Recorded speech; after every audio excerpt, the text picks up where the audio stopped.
Paz do Senhor a todos os seminaristas. Nós vamos para mais um vídeo aula do nosso Seminário Teológico do IBBC, trabalhando aqui a primeira apostila, a última matéria, Evangelhos Sinóticos. Paramos na página anterior, página 386, retomamos na página 387 com o mesmo tema. Estamos tratando do judaísmo. No segundo parágrafo, o judaísmo característico em Mateus se preocupa com o papel e o cumprimento da lei. Apenas Mateus inclui uma restrição explícita da missão de Jesus e de seus discípulos, as ovelhas perdidas da casa de Israel. Mateus deixa claro que a condição para fazer parte do povo de Deus não depende mais de ser membro de uma comunidade nacional, mas tem como base o arrependimento e a fé. O discipulado. O ensino e a importância do discipulado estão em toda a parte do livro. O reino já está presente e é iminente, e ainda espera a consumação futura.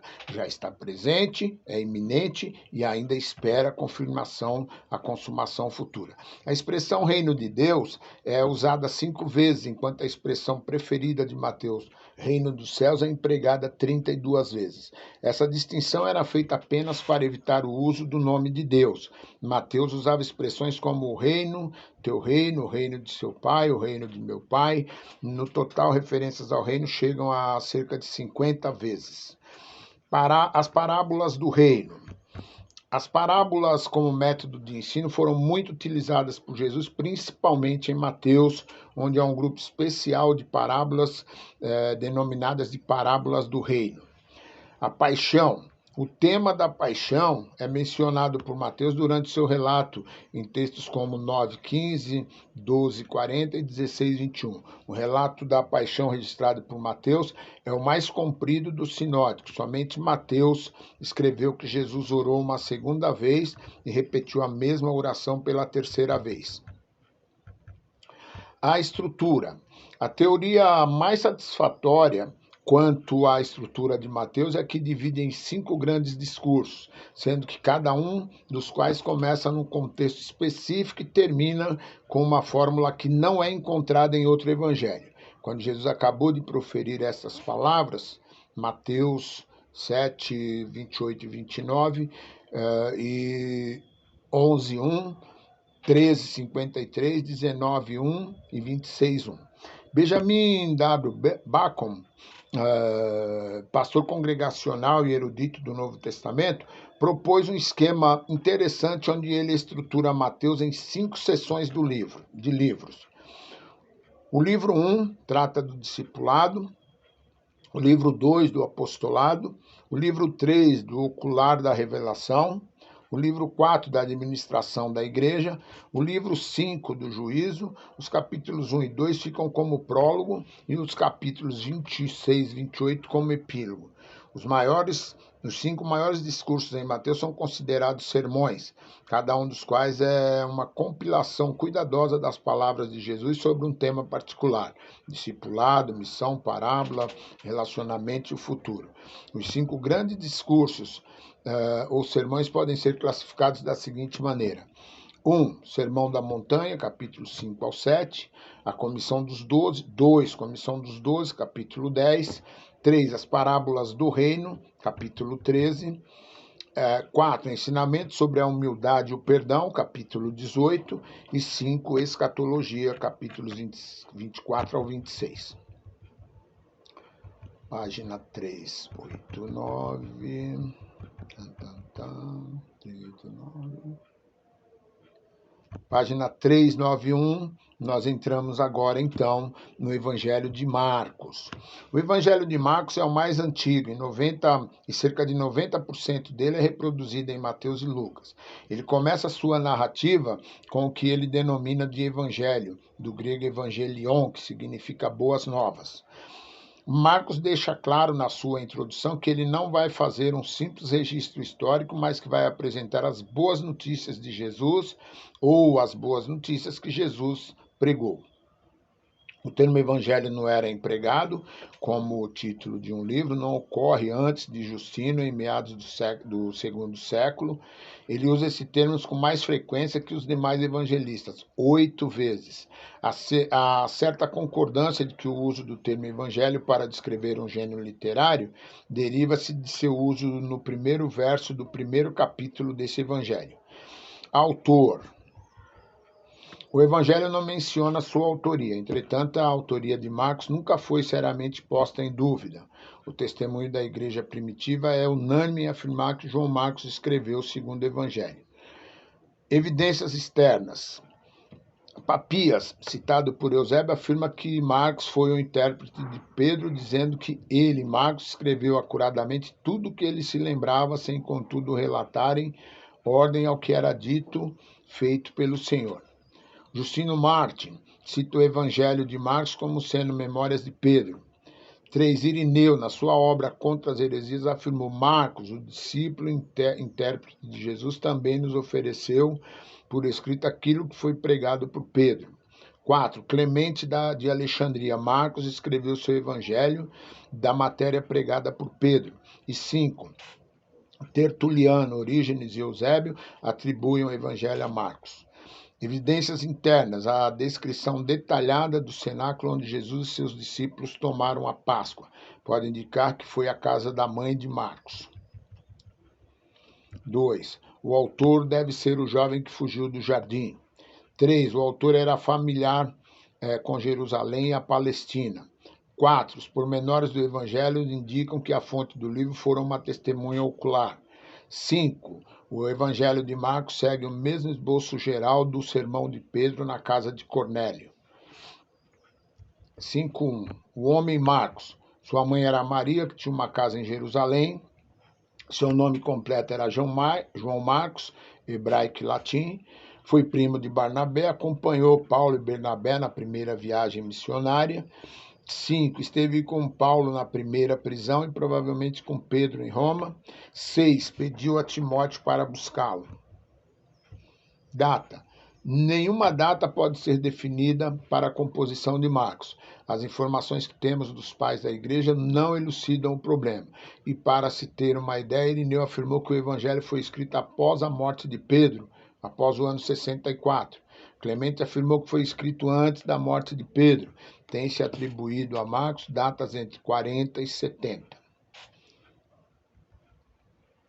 O argumento mais forte favorece uma data na década de 50, partindo do pressuposto de que Lucas usou Marcos como fonte.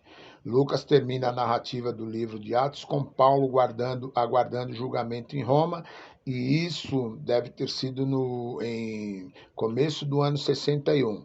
E, portanto, o seu evangelho foi escrito, já que o livro de Atos continua a narrativa do Evangelho de Lucas. Conclui-se que o Evangelho de Lucas foi escrito antes do ano 61 e como Lucas utilizou Marcos, isso coloca a data de Marcos numa data mais recuada na década de 50.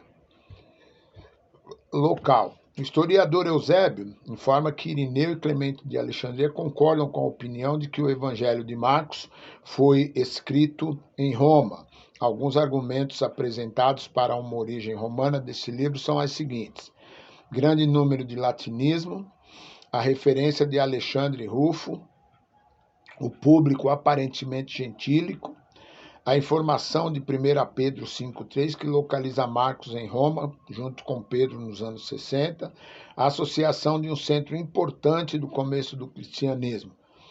Esses argumentos não têm sido suficientes para convencer alguns eruditos. Outros locais têm sido sugeridos, como Antioquia, devido à sua proximidade com a Palestina, ou algum lugar do Oriente. Contudo, a procedência romana desse evangelho tem maior peso devido ao apoio da tradição antiga e das evidências internas. Destinatários. Se Marcos escreveu realmente de Roma, então se deduz que ele escreveu para leitores romanos. Características e peculiaridades. Marcos é o evangelho da ação e não dos longos discursos. O uso frequente dos termos imediatamente e logo. escrito num estilo literário jornalístico e cheio de energia. Não contém genealogias, geralmente cronológico no seu arranjo. Marcos cita o Antigo Testamento apenas 16 vezes. 7. Relata apenas 8 parábolas das 41 do total dos sinóticos. 8. Dos 35 milagres, ele conta 18, mais do que qualquer outro evangelho. 9. Ele emprega 10 latinismos. E 10. Há um problema textual levantado pela crítica textual de que o final do evangelho não constava do original. Propósito e tema. Propósito. O propósito de Marcos não está claro e por isso alguns eruditos têm postulado algumas hipóteses por detrás da narrativa desse evangelho. Tema. Pelo caráter evangelístico de Marcos, o seu tema pode ser aquele que é mencionado na sua introdução, o Evangelho do Senhor Jesus Cristo. O versículo-chave é: pois o próprio Filho do Homem não veio para ser servido, mas para servir e dar a sua vida em resgate de muitos. Teologia de Marcos. A teologia do Evangelho de Marcos dá destaque a um Jesus servo. Alguns dos principais temas de sua teologia são o Filho do Homem, Filho de Deus, o significado da cruz, a fé, o reino de Deus. A estrutura. O Evangelho de Marcos pode ser dividido em 4 seções como segue. Primeira, introdução. 2, o ministério de Jesus na Galileia. 3, o ministério de Jesus na Judéia. E 4, a narrativa da paixão, ressurreição e ascensão. Nós encerramos Marcos. Anexo 1. O texto final de Marcos é considerado textualmente duvidoso por não constar nos melhores e mais antigos manuscritos gregos. Algumas versões, como a edição revista e corrigida Almeida, não colocam o texto entre colchetes como outras versões o fazem. Fortes argumentos.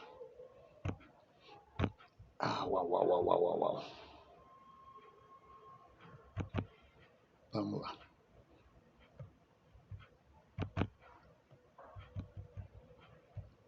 Oh, meu Deus. Perdão, gente. Deixa eu retomar aqui. Fortes argumentos têm sido levantados contra a originalidade desse final.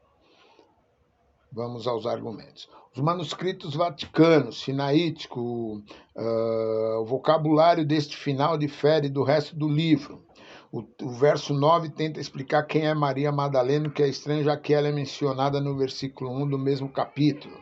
O escritor Brodus informa que há em alguns manuscritos e nos pais posteriores da igreja variações e outros com final de 2 términos diferentes. Um final curto e outro longo, com uma interpolação. Isso sugere que em algum tempo houve incerteza quanto ao final de Marcos. Se esses argumentos convencem, a questão é saber qual foi o final original do Evangelho de Marcos. Algumas possibilidades são apresentadas. Marcos foi impedido pela perseguição, prisão e morte, de continuar a escrever e concluir seu evangelho. Geralmente é aceito como se a última página tivesse sido mutilada. 3. Marcos pode ter escrito um final mais longo de seu evangelho, incluindo um ou mais aparecimentos de Jesus após a ressurreição. 4. Marcos pode ter deliberadamente terminado seu evangelho com o versículo 8. Esses argumentos não têm convencido a muitos porque o término do verso 8 é inconclusivo. Os estudiosos da crítica textual não chegaram a um consenso definitivo sobre a questão e muitas hipóteses e especulações têm sido feitas na tentativa de dar uma resposta conclusiva. Encerramos o Evangelho de Marcos, entramos no Evangelho de Lucas. Vamos ver Marcos. Evangelho de Lucas, página 401. A introdução do Evangelho de Lucas, o último dos sinóticos, informa o leitor quanto às fontes utilizadas para escrever seu trabalho e ao estilo que ele iria empregar. uma exposição em ordem. Este é o maior dos evangelhos e o mais volumoso do Novo Testamento. A sua beleza literária é universalmente reconhecida. O eminente erudito Ernest Renan declarou que o Evangelho de Lucas é o mais belo livro que jamais foi escrito. Acredita-se que Lucas tenha sido o autor mais literário do Novo Testamento. O seu estilo grego, juntamente com o estilo da Epístola aos Hebreus, é o mais polido de todo o Novo Testamento. Em Lucas encontramos uma das maiores pérolas literárias das Escrituras, a parábola do filho pródigo, que o erudito William F. Arndt chamou de Evangelho no Evangelho. Tradicionalmente, Lucas tem sido considerado como o maior historiador da igreja primitiva. Porém, ultimamente, os estudiosos do Novo Testamento preferem considerar Lucas como um dos 3 grandes teólogos da igreja primitiva, juntamente com Paulo e João. O autor. Geralmente concorda-se que o autor desse evangelho deve ser identificado como escritor em Atos.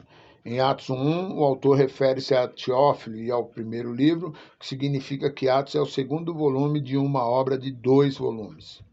Evidências externas: os pais da igreja, o mais antigo manuscrito de Lucas, o prólogo antimarcionita ao evangelho e o cânon muratoriano.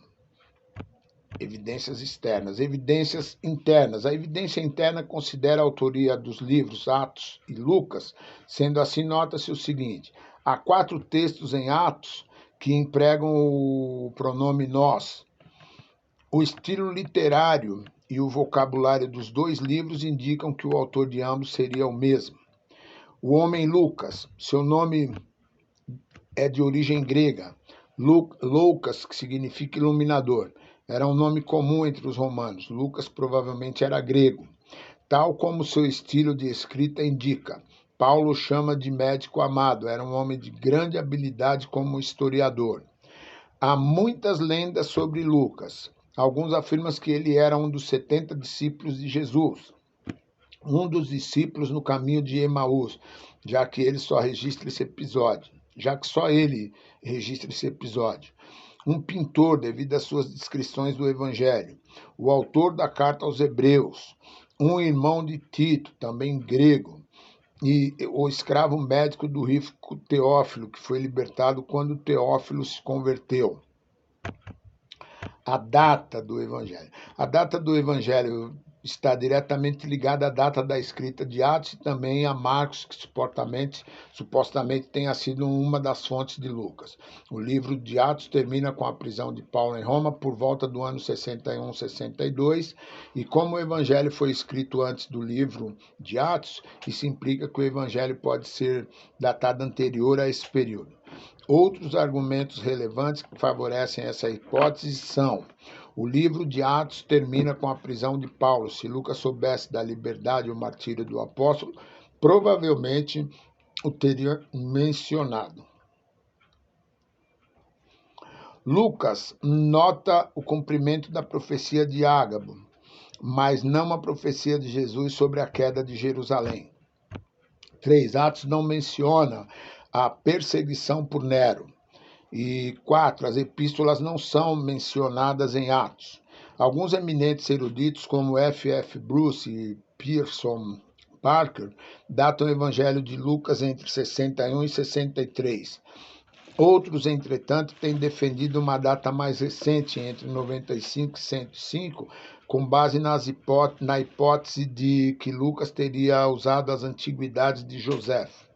Pelo exposto até aqui, parece haver mais apoio para uma data entre os anos 59 e 60. Local da escrita. Nós encerramos aqui e damos prosseguimento no próximo vídeo. Deus abençoe a todos. Boa